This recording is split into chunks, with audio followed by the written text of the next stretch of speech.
Jóvenes, tenemos buenos días. Buenos días. Soy el doctor Ángel Duarte, soy el jefe del departamento de pediatría, y la doctora Ileana, a quien le correspondía una clase, quien por cierto es profesora invitada del departamento, porque ella trabaja con posgrado, no con pregrado. Ella me pidió que cambiáramos, así que voy a este día a dar una de las clases que le toca dar y que entra en el primer parcial, que es precisamente la clase de desnutrición en la infancia. Este es un tema muy importante para nosotros como salvadoreños, porque desgraciadamente seguimos siendo un país en donde la desnutrición es el pan nuestro de cada día.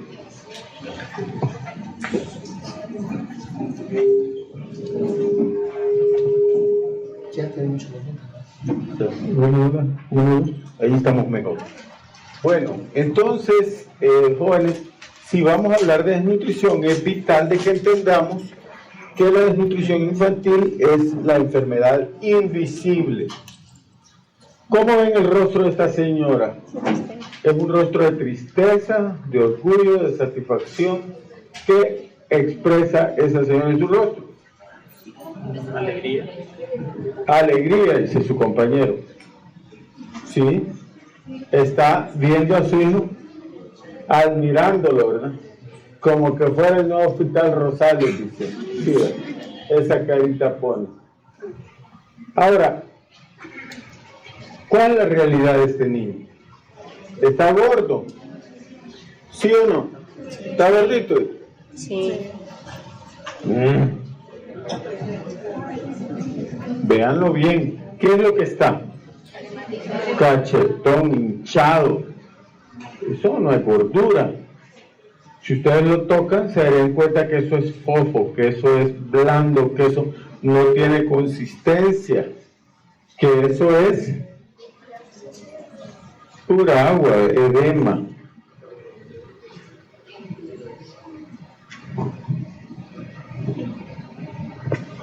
Entonces, nuestros objetivos son los que ven ahí. No nos vamos a detener los objetivos.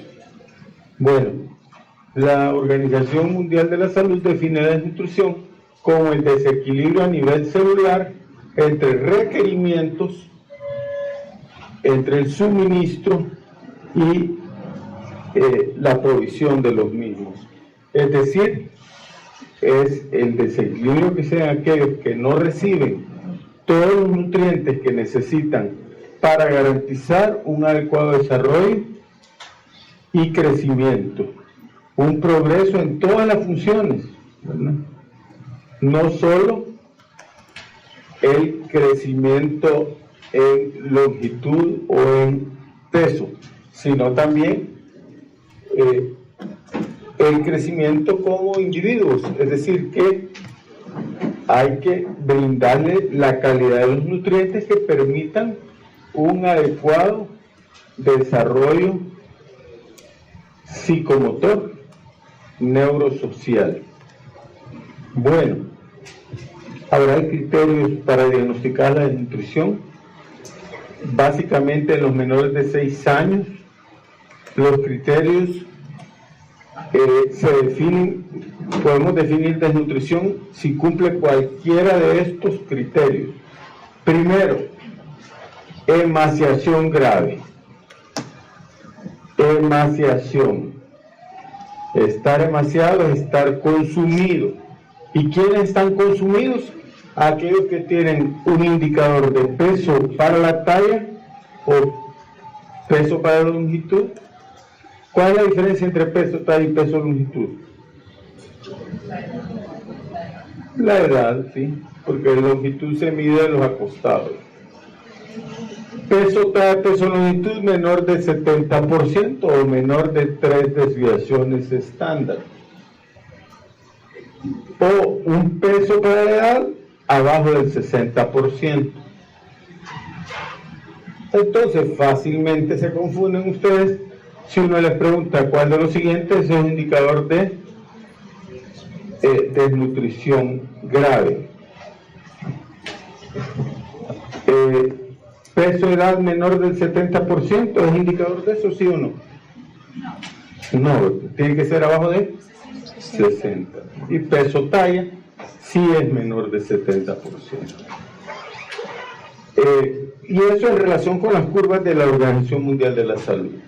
También se considera desnutrido aquel que, sin tener ese déficit ponderal, tiene edema de origen nutricional en ambas extremidades inferiores. Que hay que estar seguro que no estamos ante un caso de síndrome nefrótico o de otra enfermedad. Pero si el edema es de origen nutricional, ese es desnutrido severo, tiene emaciación grave. Ese es el caso que estamos viendo. Pero ¿por qué ese no va a tener el déficit ponderal del que hablábamos, del 60%? ¿Por qué no va a tener ese déficit? Por el edema, el agua pesa, exactamente. Y eso vamos a ver más adelante, que es una de las grandes debilidades de la clasificación que más se usa para la desnutrición, la de Federico Gómez, que se basa exclusivamente en el peso para la edad. O también podemos hablar de desnutrición o emaciación grave cuando tenemos un perímetro del brazo izquierdo equivalente a menos de 3 desviaciones estándar si tiene hasta 39 meses de edad, o menos de 4 desviaciones estándar si tiene menos de 5 años, si está entre 3 y 5 años. Un perímetro braquial menor de 11.5 milímetros. 11.5 milímetros también nos dice que es desnutrido o demasiado grave. Cualquiera de esos criterios debe cumplir. Esa es una clasificación antropométrica. Ahora, para entender la desnutrición hay que entender cómo se genera, y puede haber diferentes mecanismos. Si la clasificamos según el mecanismo de producción, la desnutrición se divide en primaria, secundaria o mixta. Vamos a ver, ahí está el concepto, léanlo.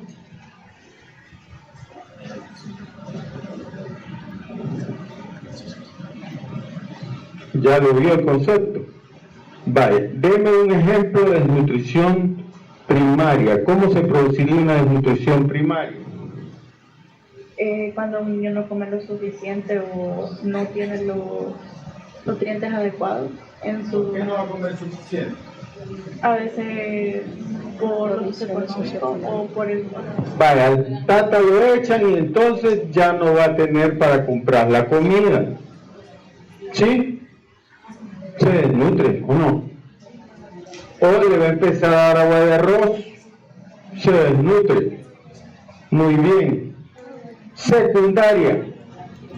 Por ejemplo, un niño que tenga diabetes mellitus tipo 1, que no tenga como insulina, entonces va a estar en un estado catabólico constante. Bueno, un paciente con diabetes mellitus tipo 1, acuérdense que empieza a perder peso. Otros ejemplos, paciente que tiene una neoplasia, el cuashorto. ¿Qué pasa con el cuashorto?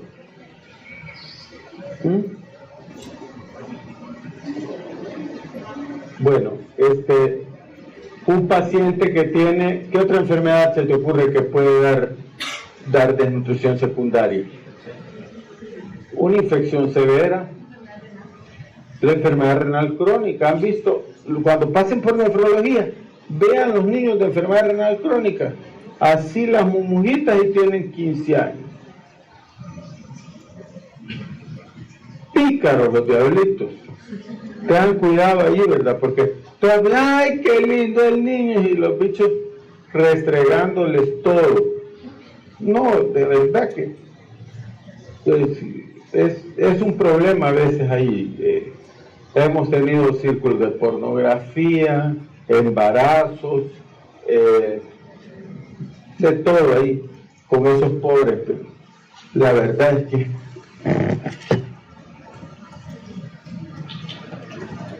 tampoco se pueden estigmatizar, pero sí son bien chiquititos y parecieran ser de mucha menor edad de la que realmente tienen. ¿Otra enfermedad? El hipertiroidismo más que el hipo. Los hipos son gordos, acuérdense. Los hipertiroideos son flacos. Y desnutrición de origen mixto. ¿Quién es la representante? Ah, pero vos levantaste la mano. Por poner dedo. Un lupus. ¿Por qué el lupus? Porque aparte de que el lupus por en general hay pérdida de peso, también por situaciones que están ligadas al lupus, pues puede generar una ingesta suficiente por los medicamentos o por, digamos, situaciones psicológicas, puede haber una ingesta reducida.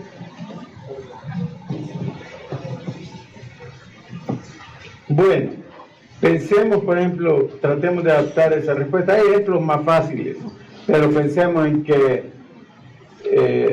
es una adolescente que vive sola. Gracias. Si no pasa más tarde, se la entrego.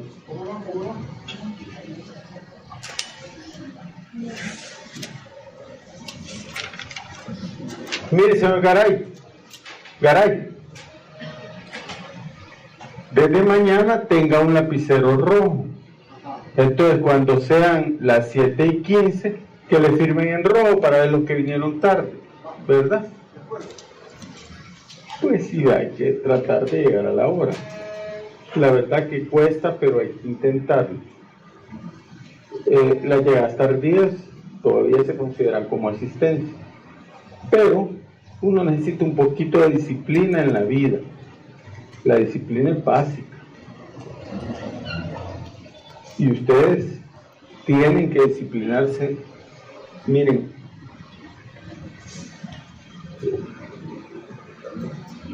hace años mi hija quería estudiar medicina.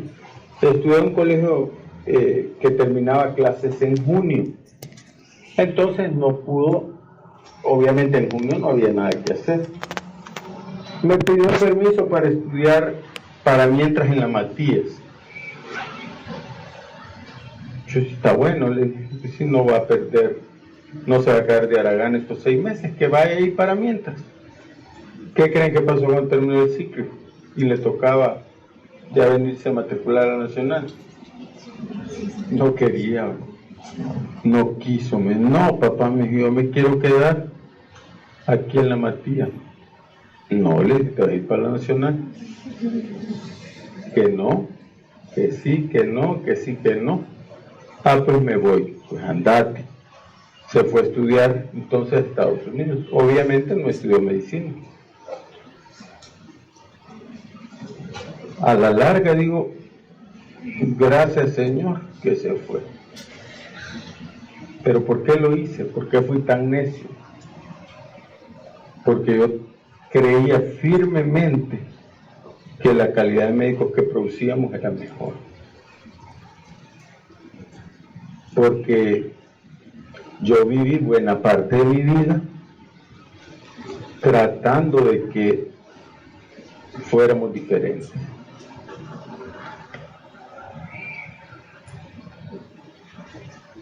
El tiempo pasó, yo les puedo decir con orgullo que tuvimos estudiantes, no uno, sino que varios, que terminaron su preparación y después se sometieron a los steps, quedaron en Estados Unidos. Hay varios, decenas, otros que se fueron para España, para Alemania, para Portugal, y también otros que les fue mal, pero la mayoría eran estudiantes con un nivel académico superior al de las otras universidades, aún al de la Matías. Yo me temo que en este momento los estudiantes de la Matías tienen un mejor nivel académico que nosotros. ¿Qué pasó? ¿Dónde estuvo el problema? Estuvo el problema cuando se cambiaron todos los docentes. Ustedes saben que hoy los docentes ganan 200 pesos por 2 horas. ¿Se imaginan? Ni muchacha consiguen ese precio. No me molesten, hombre. Consigan una empleada doméstica por 200 pesos. ¿Quién tiene empleada doméstica de ustedes? Nadie. Ninguna. Ustedes no tienen empleada doméstica en tu casa. ¿Cuánto le pagan? El mínimo. Y piden seguro social también, ¿verdad? El mínimo. Y piden vacaciones. ¿Y el mínimo cuánto es? 410 pesos. Y no le descuentan naditita. Aquí 200 pesos y los hacen dar factura. Y los contratan desde el día que empiezan las clases hasta el último día. Ni siquiera les pagan el mes completo. Por ejemplo, en julio. ¿Empezamos cuándo? Bueno, hoy suerte que no empezaron tan tarde. Y no les pagan a todo diciembre, no les dan aguinaldo, no les dan nada. No tienen seguro social. Ese fue un golpe. Sí, no el único. Pero obviamente que no hay estímulo desde el punto de vista financiero. Si en un turno del seguro social les pagan $275, ¿para qué van a venir aquí a ganar menos y todo el mes? 2 horas diarias. Y con algunos alumnos que da gusto, pero otros que no da tanto gusto. Una cosa. Luego, la pandemia, la virtualidad, la depresión, la defensoría. Ya no les puede decir nada porque Dios guarde, Dios me libre. De repente, bueno, si en la pandemia tuvimos una niña que, hija de un colega, con un trastorno de... La pobre criatura tenía miles de problemas, tenía una disforia de género, estaba dando el seminario y de repente, y el docente que le... Bueno, y se acababa de matar una que vino aquí una semana. Un día vino y ya no volvió a venir. Venía de Mater. Pero si la mataron en Mater, ¿verdad? No, una niña que tenía todas sus amistades, pero nadie realmente se preocupó por ella. Yo tuve acceso a todos los chats de esa niña.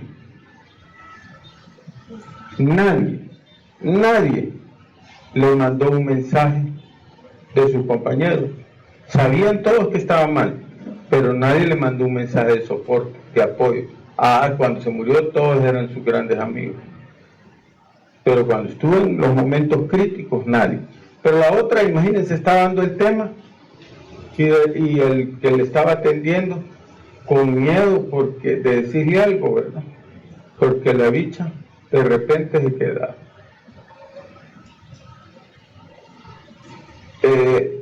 Y le preguntó algo al doctor y no le supo contestar. Le digo, bueno, hay que tratar de preparar mejor los temas.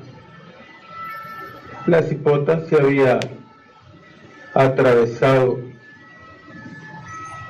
un montón de neuroelépticos. O sea, el sueño de ella era morirse frente a las cámaras de todos sus compañeros, saber qué les quería hacer sentir, saber quién la había despreciado, saber... No, hombre. Y de repente todos decían que estaban deprimidos, todos, porque era una manera de que nadie lo regañara. Ay, Dios, gracias, ya superamos esa fase. No me van a salir con eso, que más los vamos a regañar. No, hay que ser resilientes. Pero en todo esto hemos ido perdiendo disciplina de estudio, perdiendo el reconocimiento de quiénes son ustedes. Son estudiantes de la Universidad de El Salvador, la universidad que ha producido figuras brillantes en el pasado. Y ustedes van a ser más brillantes. ¿Por qué? Porque yo digo, no, porque van a entender que Sol es el único camino. ¿Cuántos hospitales están formando ahorita pediatras, ginecólogos, internistas y cirujanos generales? ¿Cuántos? ¿Cuántos creen?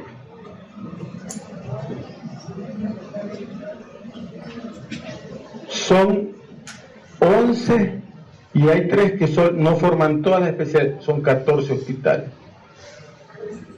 Por lo menos eso significa, para cubrir los turnos, 8 de cada especialidad por año, por hospital. Son 3 años, son 24.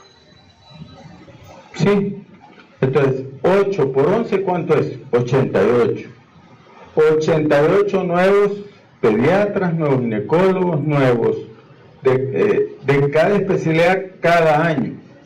Si todos produjeran 8, pero aquí hay 15 más todos los que vienen de otros países anuales. Entonces, esto significa que cada año por lo menos hay 100 nuevos especialistas. En 5 años van a ser 500. En 10 años, 1000 de cada especialidad. ¿Ustedes creen que va a haber espacio para médicos generales? ¿Creen que un médico general se va a poder ganar la vida? Difícilmente. Tal vez trabajando en Doctor SB. Aunque me imagino que para cuando ustedes lleguen a eso, el Doctor SB va a estar automatizado. Y el que no mejore va a ir a una segunda consulta con una persona después que lo haya tratado la app. ¿No creen? Eventualmente va a pasar. Entonces ustedes tienen que ser especialistas, muchachos. Significa que se van a medir a los otros, a los de las universidades privadas, en donde el día que el profesor no llega no le pagan. Pero aquí no es así, aquí es al revés. El día que no llega el profesor, ustedes hacen fiesta. ¿O no? Sí, yo he sido externo, mamita. ¿Crees que no me acuerdo cuando estaba en el Rosales ahí sentado en esos pasillos? De los que conservan los ladrillos todavía. Así dijeron, yo los mismos ladrillos. Allí sentado en esos ladrillos contando chistes. Y cuando finalmente salía la enfermera del servicio decía, dice el doctor que no va a venir. Entonces, feliz yo. Cuando alguno de ustedes me ha dicho por escrito del grupo, la representante, expresar la queja de que fulano, sutano, mengano no atienden a sus alumnos, porque los atienden todo en un solo día? Así no es. Así que por favor, hagamos los cambios que hay que hacer ahí. Porque si no, nos va a dar desnutrición, pero en el cerebro. Y es que ahorita sí estamos y tenemos una desnutrición mixta. Entonces decíamos, esta muchacha la echan del trabajo, tiene lupus, entonces se queda, la echaron porque faltaba mucho. Ya no tiene para comprar comida, pero por el lupus tiene aftas grandes en la boca, por el uso crónico de esteroides, deja de absorber el calcio por el uso crónico de esteroides, tiene una osteopenia severa, tiene infecciones concurrentes, los medicamentos la someten a un ciclo de metrotexato, le da vómito. Entonces, esa es una desnutrición mixta. Pero no hay que irse tan lejos, no hay que ser tan normal, no hay que tener cáncer para tener desnutrición mixta. Pensemos, ¿cuál es la dieta del niño que tiene diarrea? ¿Qué es lo primero que hacen? ¿Retirarles qué? La comida y la lactancia, porque la leche da diarrea, ¿o no? Fíjense bien, cosas que están en nuestro ADN. ¿Cómo se refiere la gente a la lombriz? Dice, la lombriz ¿de qué? De tierra. No, creo que ustedes o vienen de otro planeta o son catrachos.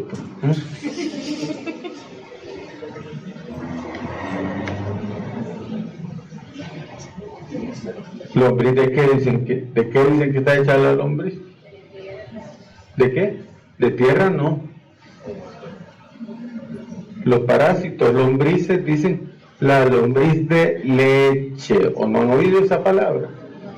Bueno, pues entiéndanlo, así dice la gente del campo. Ay, ustedes como todos son de la escalón para arriba, todos vienen de la 75 para arriba.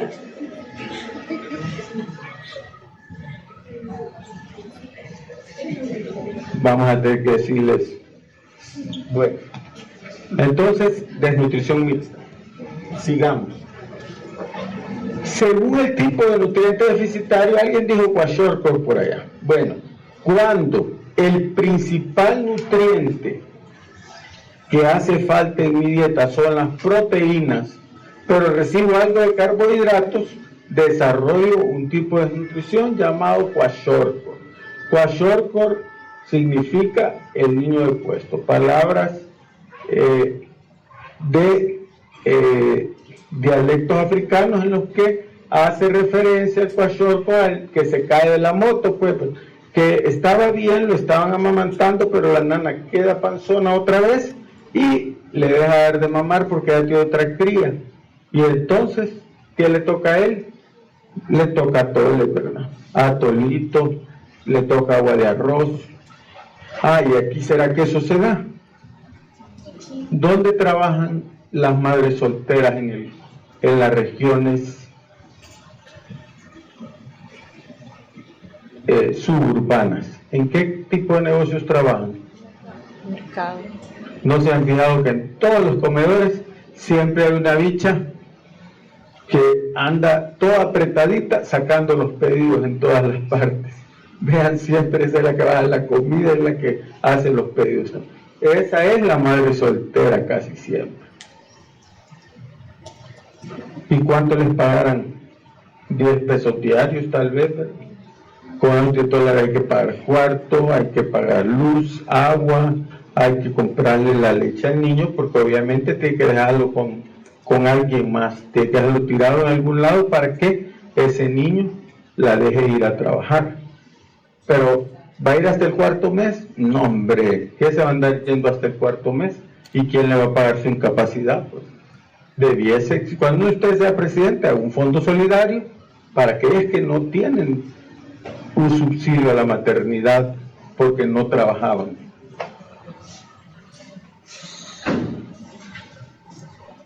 Entonces, tenemos también la desnutrición calórica o desnutrición global. Ese es el que aguanta hambre, el que no le dan ni siquiera atoles. Este es el que, sí, no hay.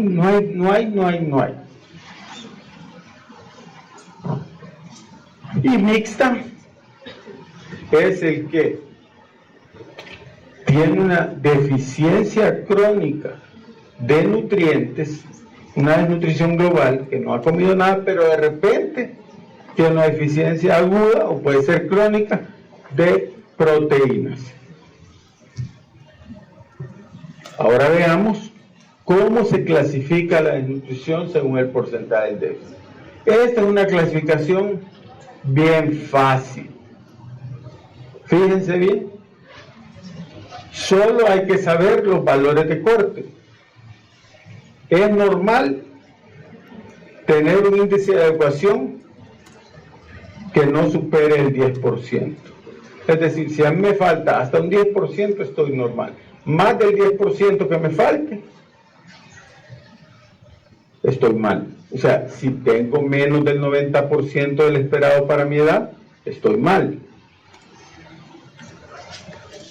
Si mi déficit está entre el 10 y el 25%, tengo desnutrición grado 1, del 25 al 40 grado 2 y del 40 o más grado 3. Esta clasificación se usa mucho.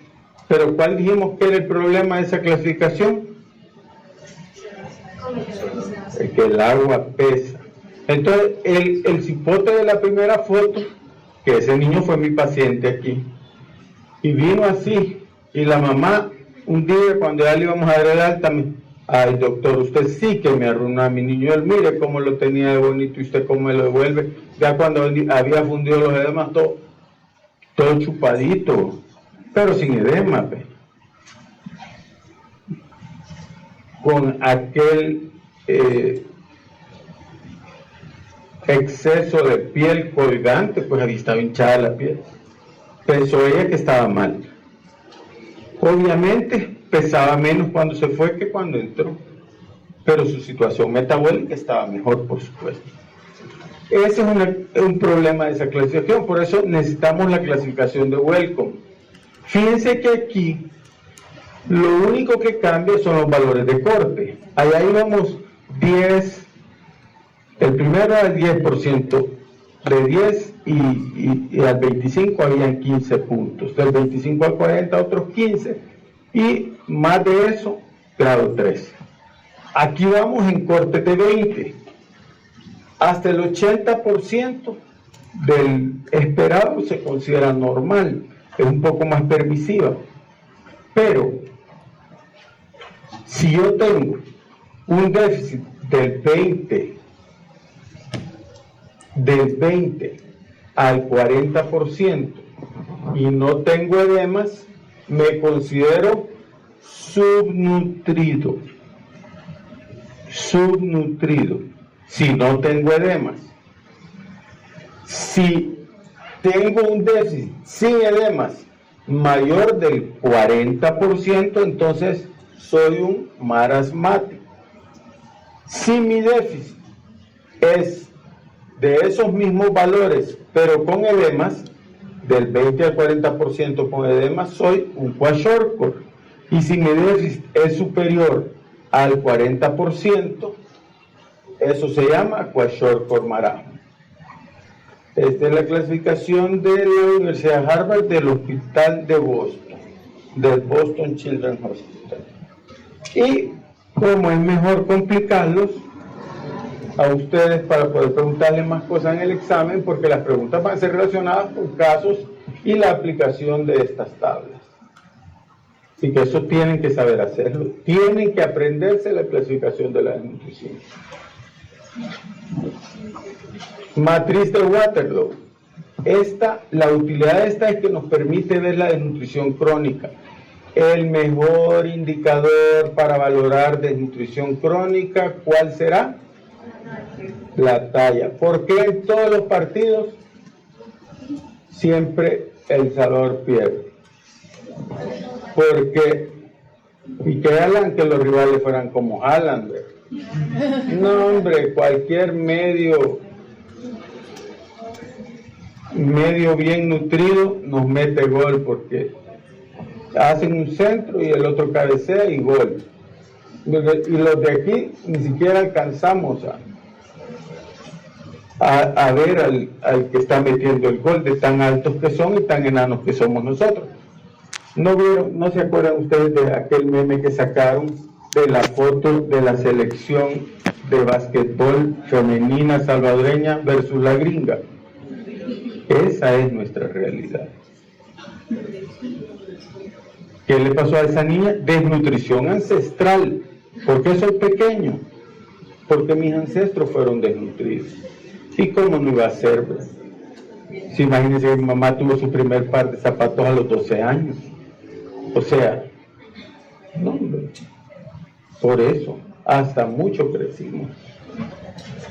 Aquí entonces entra el peso para la talla y la talla para la edad. Ojo, el peso es en relación con la talla, no con la edad como era en los anteriores.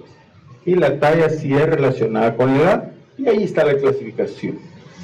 Y sí toma en cuenta la presencia de edemas, ¿verdad? Si hay edemas se considera severa, aunque no llegue a un déficit del 30% el peso para la talla.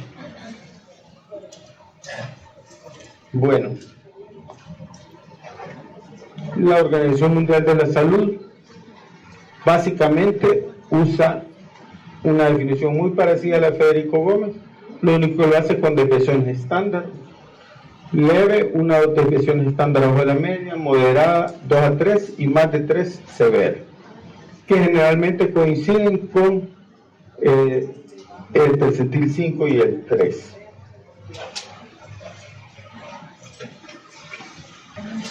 Bueno, la desnutrición es global, ¿verdad? Pese a los avances que ha habido en otras cosas, al ver el mapa de la desnutrición, a esta fecha nosotros seguimos estando en color amarillo, toda la región. Aquí sigue habiendo desnutridos. El más pobre está peor. Pues piensen, y toda esa gente que vendía en el centro, ¿qué hace hoy? Hay trabajo que lo han absorbido, ¿no? Cuando le quitan la ventecita a una persona, ¿quiénes pasan desnutrición aguda? Todos los que... Pero se ponen obesos los del hambre.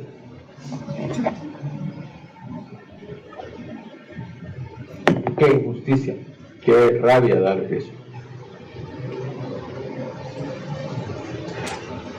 Bueno, hay que entender entonces que la desnutrición, para entenderla hay que abordarla desde la perspectiva de los indicadores nutricionales. Los más empleados son el peso para la talla para la edad y el peso para la edad. Desnutrición aguda, peso para la talla. Desnutrición aguda.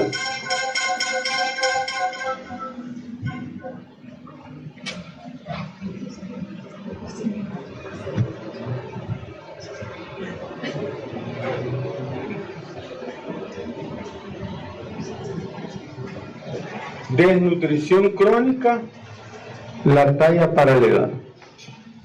Y la desnutrición global, el peso para la edad. Las causas biopsicosociales. La causalidad estructural de la desnutrición no se puede negar. Pero también hay causas biológicas, hay causas psicológicas y causas sociales. Una causa social que les voy a poner, y esta traspasa la barrera de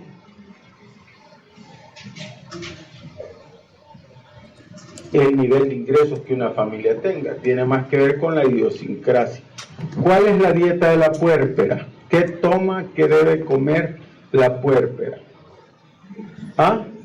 ¿El qué? ¿Qué come? Decí. Chocolate, sí, el chocolate dicen que baja leche. Realidad, el chocolate estriñe a la puérpera, es un montón de grasa, sopla el cipote, también lo estriñe, contiene algo de cafeína, pero si la ingesta es excesiva, se va a acumular y puede producir el exceso de cafeína, no solo sobreexcitación, sino que un fenómeno de Raynaud en el que los pezones de la mujer son tan dolorosos que deja de producir leche. Sí, toman mucho chocolate, ese es el lactagogo que recomiendan en el campo. ¿Qué otra cosa dicen que hay que comer? Dijiste tortilla con queso. Con queso duro. ¿Y qué más? Si es varón, les dan gallina. Y si es niña, bueno, muchachas, lo siento, si es niña, pues las niñas no se alegran. Si es niña se pone a llorar. Acuérdense que en nuestra idiosincrasia, pues, y en nuestro modo de producción, los niños se incorporaban a las tareas agrícolas desde pequeños, y tener un varón era tener una mano extra, tener una niña era tener una boca extra, porque esta niña pronto saldría embarazada sin papá responsable. Entonces, de ahí que no se alegraban cuando les nacían niñas. Las niñas son del papá, los varones son de la mamá. Las niñas lo quieren más a uno. Mi hijo chiquito quería más a la nana, y ya viejo me quiere más a mí. No, cambian las relaciones. Entonces se fijan las dietas inadecuadas y patrones culturales. Ya les decía, la dieta del que tiene diarrea, le quitan la comida, le dan agua de arroz. ¿Y qué nutre el agua de arroz? Nada. Creer que el suero es alimento. Dale suero para que se recupere.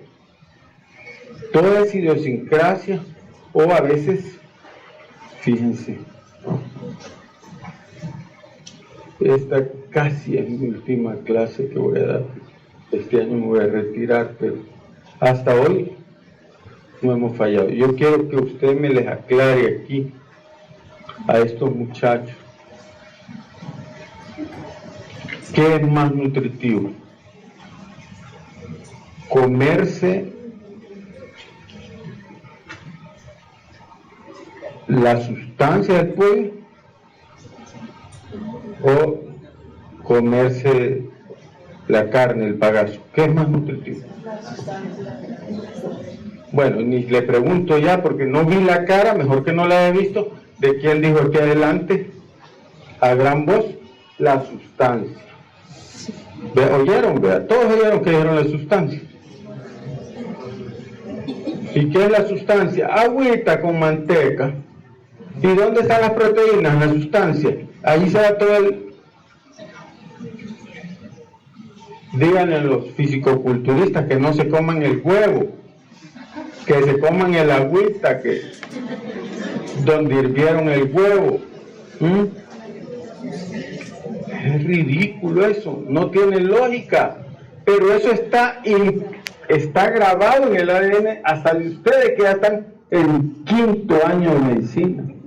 Y hasta hoy les voy a decir, tengo más de 30 años de dar esta clase, no más de 30 no, pero como 25 años de dar este tema, y siempre les he hecho la misma pregunta y nunca he fallado al obtener la respuesta errónea.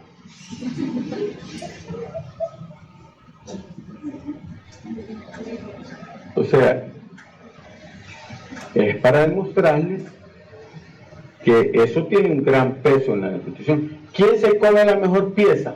¿La vieja que acaba de parir o el hombre de la casa? El hombre de la casa.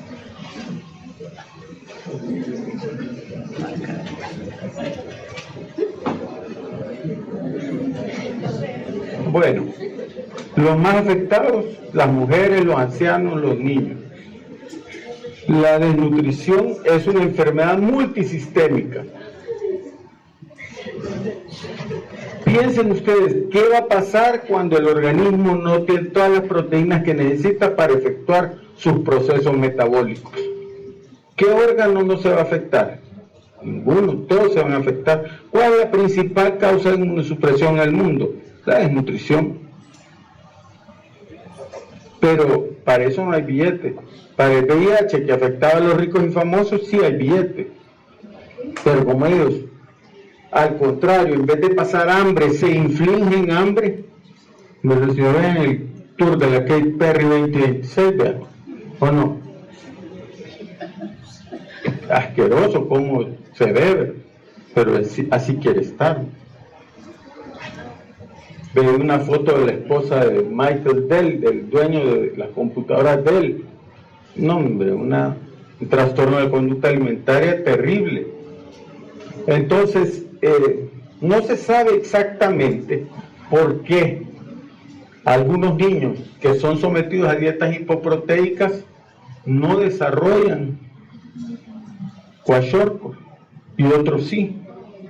Se habló del papel de unas aflatoxinas, que podían haber esporas de aflatoxinas en los cereales que consumían, en los carbohidratos, y que eso causaba una disfunción celular donde la célula se desmatizaba. Pero nunca se ha podido reproducir eso. Pero no todos los desnutridos. ¿Y por qué creen que no se ha averiguado? que a nadie le importa porque esta es una enfermedad invisible. Vean los pacientes que vayan presentando en sus tutorías y se van a dar cuenta que el diagnóstico que está ausente siempre dentro de los que están escritos ahí, pero que aunque sea el más evidente y el causante de las demás enfermedades, es la desnutrición. Porque diagnosticar a un niño que viene en las últimas de cambio, eso hasta el portero dice, quítense, que entre el marasmático. Pero, chica, entonces ¿para qué? Pues ya. ¿Por qué? Porque hasta el cerebro, y principalmente el cerebro, hay unas curvas de crecimiento de los distintos sistemas y tejidos en nuestro organismo, se llaman curvas de Escamón. En el periodo neonatal y de lactancia, ¿cuál es el órgano que más crece? ¿Cuál? El cerebro. Entonces, si yo me desnutro en la infancia temprana, ¿qué va a pasar? Bueno, hicieron estudios en las autopsias de los niños desnutridos. Los cerebros son oligodendríticos. Hay pocas neuronas y con pocas interconexiones. Han hecho estudios con ratones, unos sometidos a dietas ad libitum, a que coman todo lo que quieran, y otros sometidos a desnutrición y al sacrificar, aunque después le den de comer a desnutrición las primeras 8 semanas de vida de los ratones, y después les dan de comer todo lo que quieran y lo sacrifican al cumplir 16 semanas. ¿Y cuál es el hallazgo? Que aunque después los ratones se hicieron obesos, el cerebro nunca llegó a su tamaño normal. Es los que fueron sometidos a desnutrición al principio, y que al hacer la microscopía electrónica y ver cómo estaban las dendritas, se veía que uno parecía, ¿cómo se llamaba el puente de la Chichilco? ¿Se acuerdan el puente que hizo allá? ¿Verdad? Así, la callecita que lleva ese puente, ¿verdad? Que una callecita Piricuac, callecita del pueblo, calle de Cantón, y los otros parecían, los bien nutridos, parece como que fuera una super carretera alemana, de esas que tienen como 10 pisos de intercambiadores, ¿verdad? Entonces la desnutrición afecta el desarrollo del cerebro, sin duda.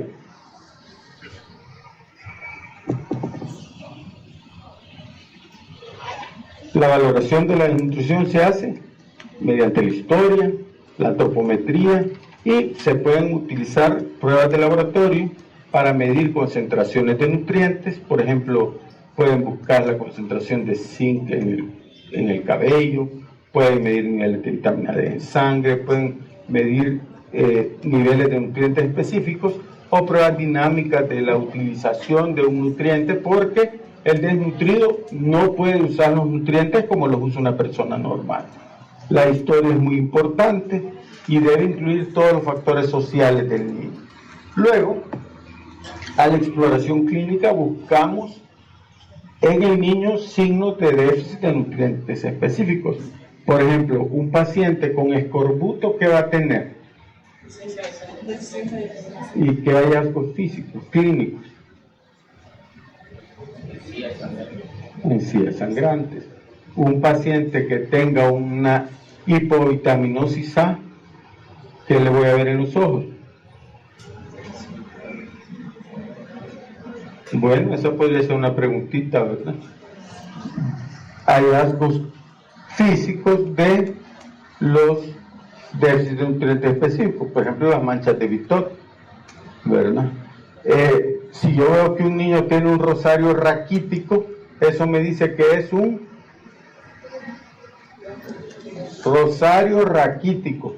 Se le ven en las costillitas las chibolitas como que fuera un rosario. Por ahí debemos tener una imagen para que lo vean. Ajá. Déficit de vitamina D, el raquitismo, muchachos. La antropometría, pues hay que valorar los indicadores que les dije, el peso, la talla, el perímetro del brazo izquierdo, el perímetro cefálico, y ver el patrón de crecimiento con la gráfica. Deberíamos tener una gráfica de crecimiento para todos. Bueno, vamos a pasar esta. Resumiendo, la clasificación etiológica, primaria, secundaria o mixta. La mayor parte son mixtos. Segundo, clínicamente, ahí ven el rosario raquítico aquí, miren. Ven las pelotitas como que fuera un rosario, las cuentas de un rosario. Déficit de vitamina D. Por ejemplo, si el déficit de zinc, ¿qué manifestaciones clínicas da? Descoloración del Acrodermatitis enteropática. Ustedes ven en las extremidades distales, ven la dermatitis, y véanlo, búsquenlo para que aprendan. Acuérdense que tienen que aprender. Recuerden, el marasmático parece un viejito arrugado, nada de grasa. La masa muscular está consumida y el peso extremadamente bajo. ¿Quién estará más fregado? Usted dijo que está tocando la nariz. ¿Estará más fregado el marasmático o el kwashiorkor? El marasmático. Bueno, vamos a ver más adelante. Fíjese bien, le voy a volver a preguntar más tarde. El marasmático es crónico, ha tenido tiempo de adaptación. El kwashiorkor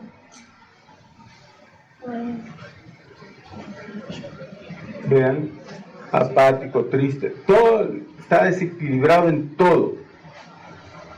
Pues yo hablando mal aquí del gobierno, se me olvidaba que aquí estaban allí, había mandado a su espía, y hoy saben que ha llegado tanto el ego que todas las orejas que tiene se tienen que hacer cambio de nombre y se tiene que poner Nayix de nombre. Y aquí tenemos a Nayib oyendo la clase. No le vas a ir a decirle. Aquí estamos, ¿verdad? Con el kwashiorkor edmatizado. Según la severidad, grado 1, 2 y 3, 15, del 10 al 25, del 25 al 40 y más de 40. Federico Gómez. Waterloo, que combina peso para la talla y talla para la edad. Y que se clasifica como leve, moderada, severa, aunque acuérdense que si tiene edemas es severa. Y Welcome, que va de 20 en 20, pero que es central la presencia o ausencia de edemas, y que es un poco complaciente porque admite hasta un déficit del 20 como normal, siempre y cuando no tenga edemas. Aguda menos de 3 meses, crónica más de 3 meses. Vale. Ambos se afectan definitivamente, que no es gracia tener un marasmo, no es gracia. Pero vean, los cambios en el sistema nervioso central, la dermatosis, el apetito, la anemia, la grasa subcutánea, que no es lo que más nos aflige, la infiltración grasa del hígado, los desequilibrios hidroelectrolíticos son mucho más frecuentes en el kwashiorkor que en el marasmo. El kwashiorkor está mucho más lábil que el marasmático.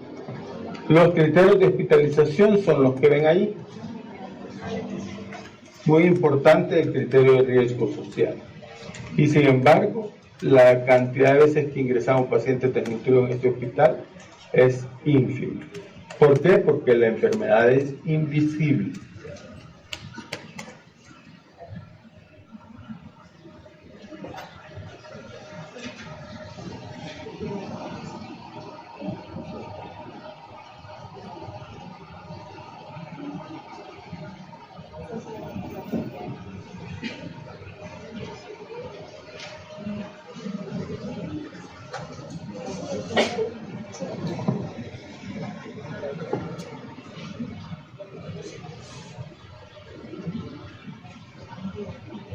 quiero contarle la historia de este hombre para terminar. Espero la había eliminado de la presentación.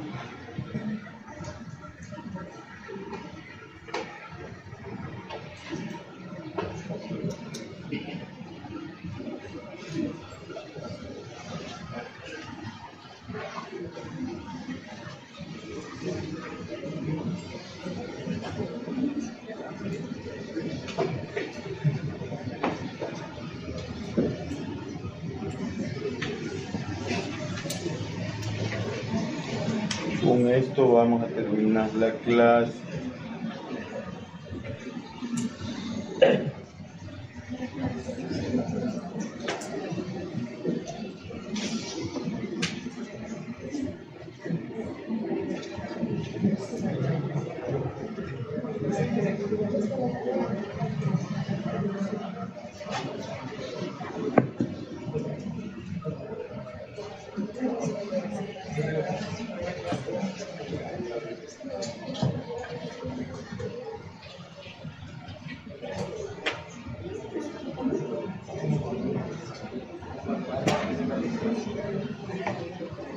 Voy a tener que irselas pasando así porque no me acuerdo.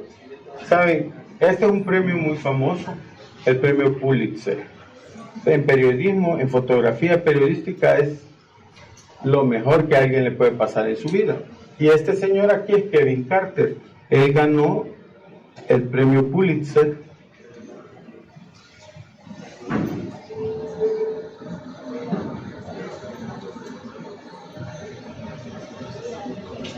en el 94 con esta foto.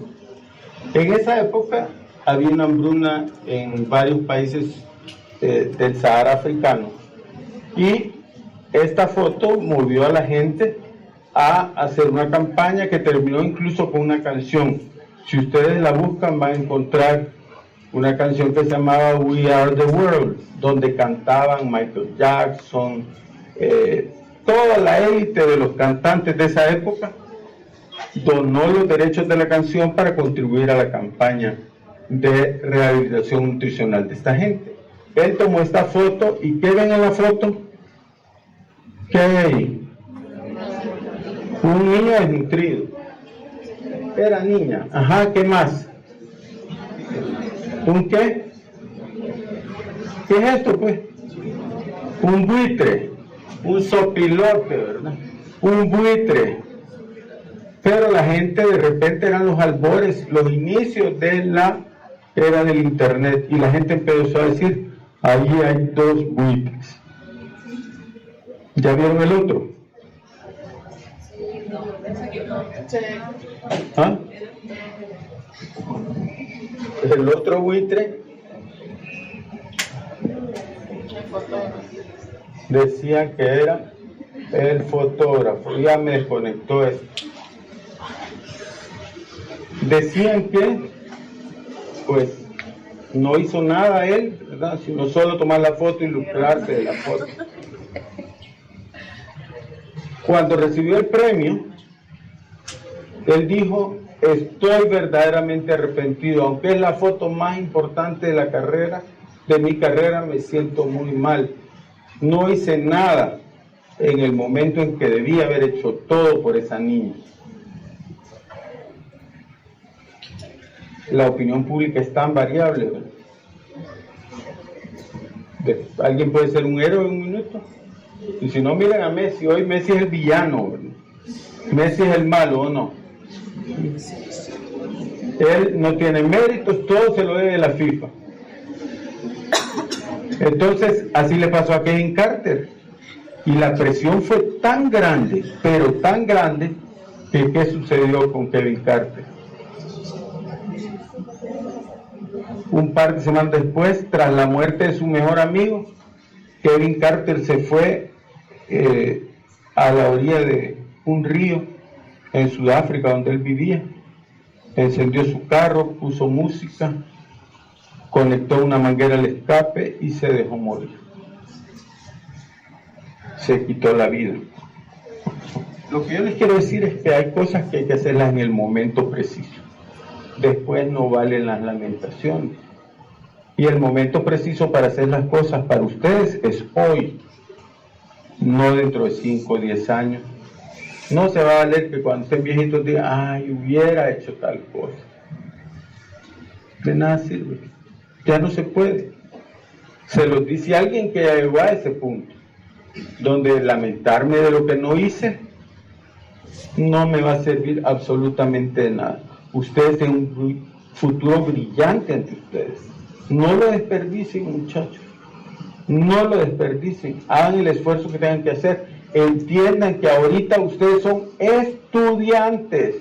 No son tiktokers, no son youtubers, no son periodistas, ni miembros de un equipo noticioso que tenga que estar al tanto de todo lo que les sucede a los demás. No sean bobos, no se dejen envolver por la felicidad aparente de los Instagram de los demás. El que tiene una vida perfecta en Instagram seguramente tiene una vida muy triste en la realidad. El que es feliz no necesita andar publicando sus cosas. Entonces no se comparen con otros, solo compárense con ustedes mismos, pero sean su mejor versión ya. Cambien ya, prométanse que van a hacer un cambio desde hoy en sus hábitos de estudio. De verdad, empiecen, porque de eso depende cómo se van a ubicar en la vida. Tuve 2 hijos. Mi hijo mayor nunca fue un estudiante, siempre fue un muy buen estudiante, nunca dejó materias, nunca tuvo problemas de nada, pero no era alguien excepcionalmente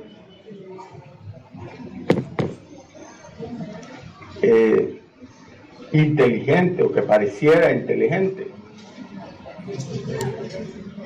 Mi hija, en cambio, mucho más vivaz,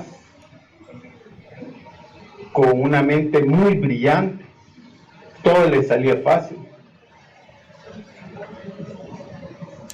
Pero cuando mi hijo se fue a estudiar a Estados Unidos, yo le dije, mira hijo, yo no sé cuánto tiempo te vamos a poder pagar una universidad extranjera, así que saca buenas notas para que tengas derecho a tener beca. Dicho y hecho, ese muchacho, desde ese día que se fue, los amigos se iban a pasear, la familia, habían parientes que vivían cerca, le decían, mira, vamos a llegar por vos para llevarte a tal lado. No, gracias, estoy estudiando. Él estudiaba 24/7. Cuando él se graduó, estudió ingeniería mecánica.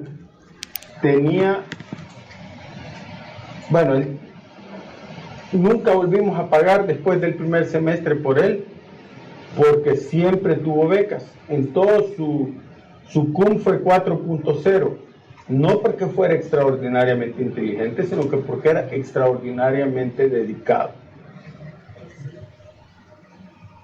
Mi hija, en cambio, ella, teniendo un coeficiente intelectual seguramente más alto, ella quería que clases de baile, que clases de actuación, que iba a no sé qué grupo, que sus notas, nunca dejó materia, pero sus notas no fueron tan altas como las del otro.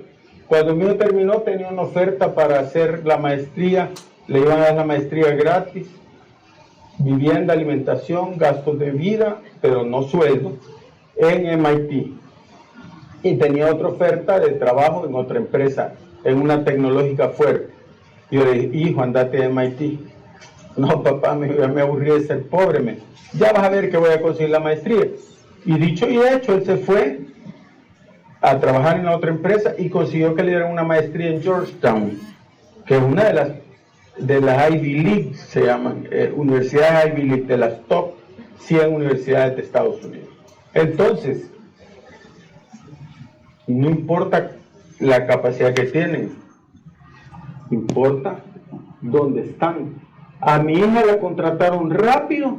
¿Saben por qué? Porque el jefe de mi hijo lo quería retener. Entonces sabía que si su hermana trabajaba en la empresa, él se iba a quedar más tiempo. Pero no, solo pagó la deuda por la maestría y se fue. Y después se volvió a llevar a mi hija para donde está hoy. Y entonces, ¿Quién era más inteligente de los dos realmente? Si ustedes son inteligentes, no basta con ser listos. Por favor, hijos, créanme, desde lo más profundo de mi corazón les pido, cambien. No sigan siendo mediocres, porque la mayor parte de ustedes se han quedado conformes con una mediocridad.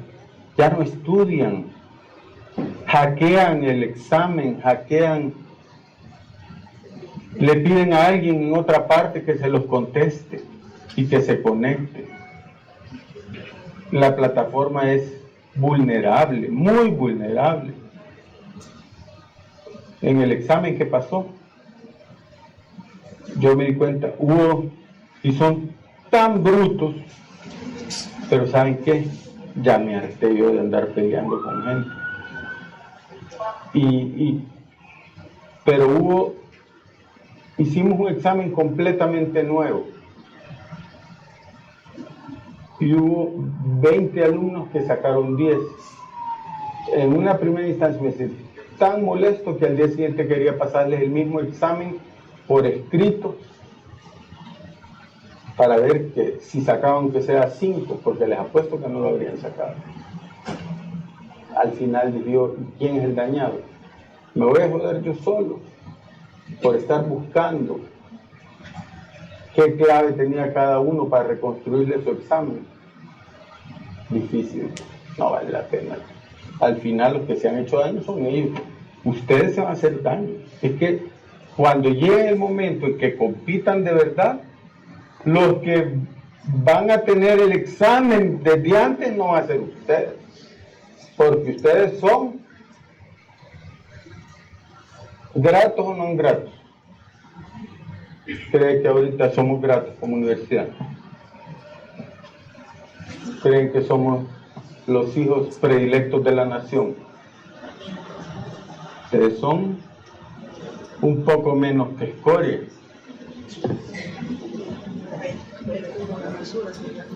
Somos incómodos, ¿o no? Tristemente es cierto. Ojalá que eso cambie, ¿verdad? Que entiendan que no debe ser así, pero por favor cambien ustedes. Jóvenes, que tengan un buen día. Por favor, apilan las sillas al terminar la charla.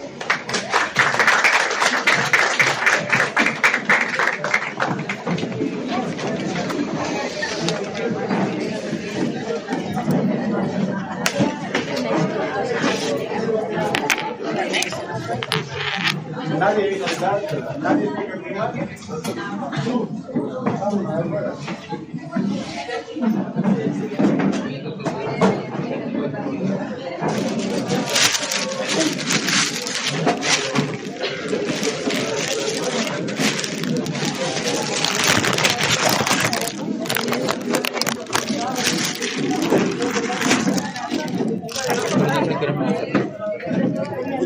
No sé qué tanto veo.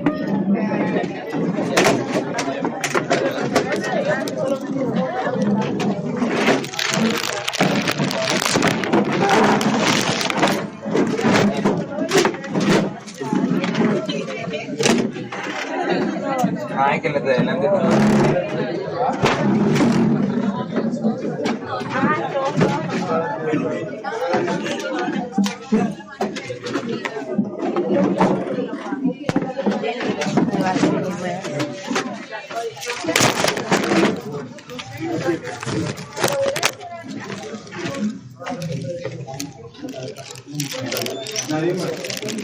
Nadie más falta el prima.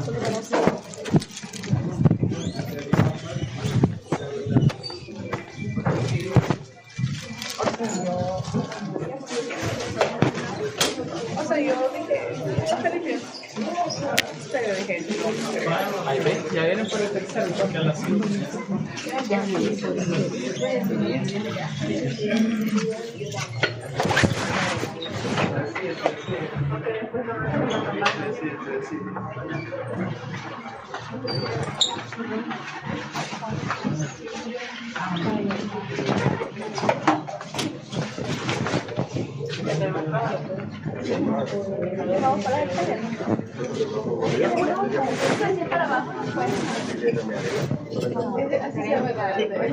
Más que la clase es para pie de niño, vos pones tu patota y sí.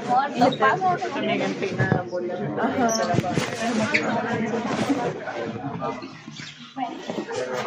Ah, ese tema de depiladora, igual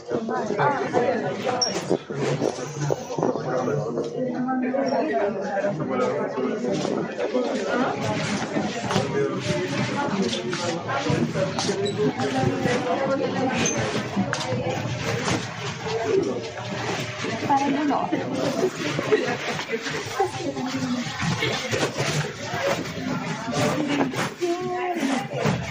En la clase de mi papi me estaba hablando, no sabía.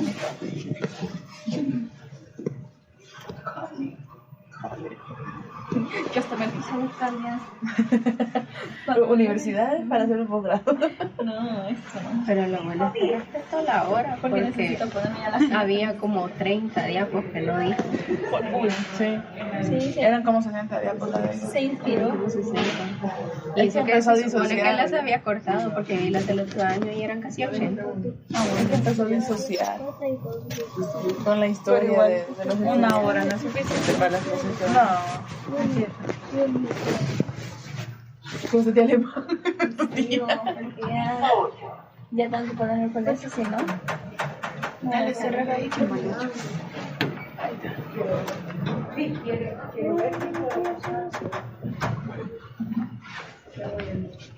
Se quedó viendo. Mañana, ¿dónde va a ser lo del grabador? Piso 11. No tenemos tuto, solo la clase. Va a pitar salida.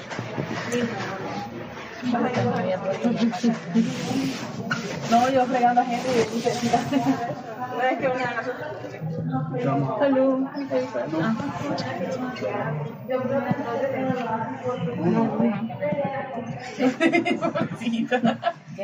Porque no te sabes para mí. Es que hoy hay cirugía. Dos de sirve, uno.